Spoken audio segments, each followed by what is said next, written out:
لعب هذا الموسم منذ انضمامه وتسديده.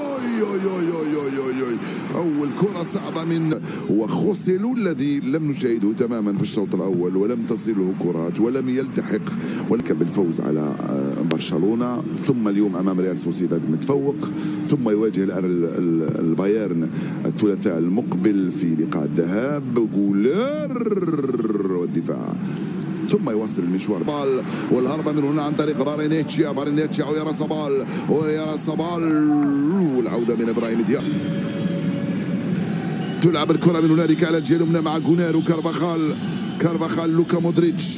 لوكا مودريتش يبحث عن الكرات في الرجل، مضطر يرجع للخلف، رجعت لي لوكا مودريتش. ابراهيم دياز، مودريتش مرة ثانية، ابراهيم استلم، دياز يغير تماما على الجهة اليسرى لسيبايوس، استلمها سيبايوس مع فران غارسيا.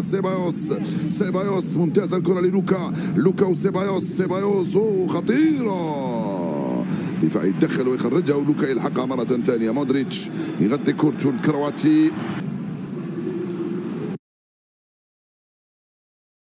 صار عناصر ريال مدريد، تلعب مع داني سيبايوس مع ابراهيم دياز، ضاعت منه، الحكم رجع وصفر خطأ.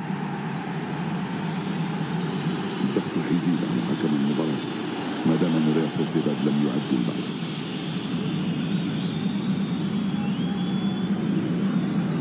هنا ابراهيم دياز مع اودريو سولا ودخول الروسي زخاريان في اتجاه اللاعب التركي جولير كارفاخال شواميني ابراهيم دياز مع جولير، ابراهيم دياز والكره في التماس لسوسيداد. فينيسيوس جونيور يلعب على الجهه اليسرى لابراهيم دياز، ابراهيم وفران وتغطيه لعبت هنا الوضعيه واو يس.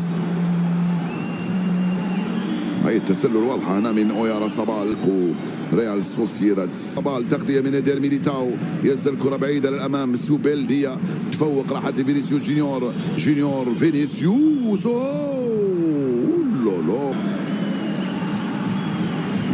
مارينيتش